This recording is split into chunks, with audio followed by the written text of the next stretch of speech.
আসসালামু আলাইকুম। সবাই কেমন আছেন? আলহামদুলিল্লাহ, আমিও ভালো আছি। এই যে এখন মসুরের ডাউল পাকাবো। এই যে মসুরের ডাউল আলু সুন্দরভাবে ধুয়ে নিছি। এটা ধনিয়ার পাতা, এখানে পেঁয়াজ, মরিচ, রসুন, এই যে টমেটো, সব কিছুই পর্যাপ্ত মাপে নেওয়া হয়েছে। এখন শুধু ডাউলের মধ্যে আগে সয়াবিন তেল ঢেলে নেব, যতটুকু লাগে আর কি। এই যে সয়াবিন তেল ঢেলে নিলাম।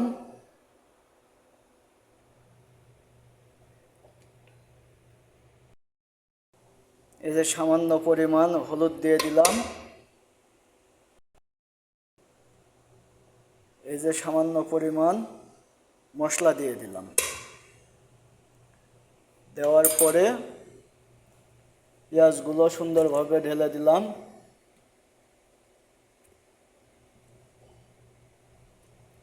তারপরে মরিচগুলোও সুন্দরভাবে ঢেলে নিলাম। রসুনগুলোও সুন্দরভাবে ঢেলে নিলাম।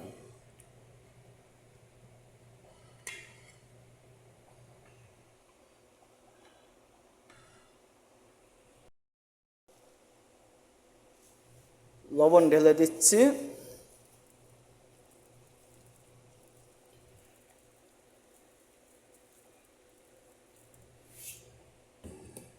দিয়ে এবার সুন্দর করে ডাউলটা সব কিছু দিয়ে মিক্স করে নিলাম।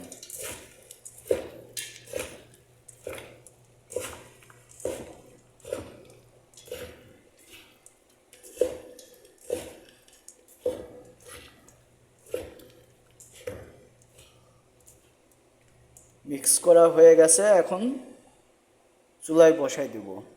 এর ভিতরে টমেটোগুলোও ঢেলে দিলাম, তাতে আরও সুন্দর একটা টেস্ট আসবে। ডাউলটা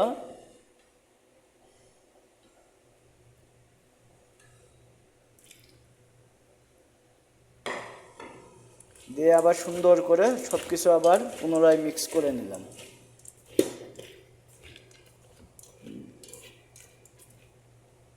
মিক্স করা শেষ, এখন চুলায় বসাই দেব। এই যে চুলা জ্বালাই নিলাম। নেওয়ার পরে ডাউলটা সুন্দরভাবে চুলার উপরে উঠাই দিছি। এবার ডাউলটা একটু হবে আস্তে আস্তে, তারপরে পানি ঢেলে দেব। বাস, দেখতে থাকেন কিভাবে আজকে ডাউল পাকাই। ঢাকনা দিয়ে ডাউলটা সুন্দরভাবে ঢেকে দিলাম। একটু সিদ্ধ হবে, একটু সিদ্ধ হওয়ার পরে পানি ঢেলে দেব। দেখতে থাকেন। এই যে সুন্দরভাবে ডাউলটা একটু নাড়া দিয়ে নিচ্ছি। নাড়া দিয়ে নিলাম। নেওয়ার পরে এবার ধনিয়ার পাতাগুলো ডাউলের মধ্যে ঢেলে দেব, তাতে একবারে সিদ্ধ হয়ে যাবে।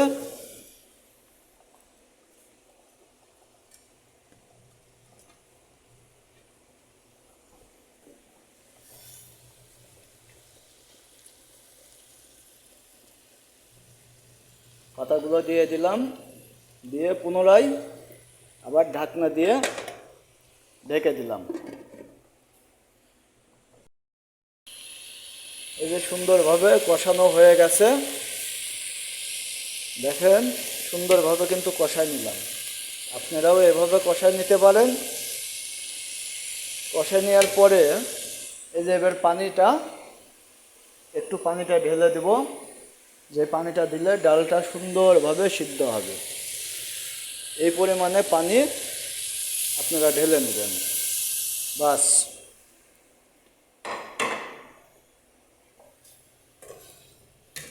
এবার একটু নাড়া দিয়ে ডালটা ঢেকে দেব।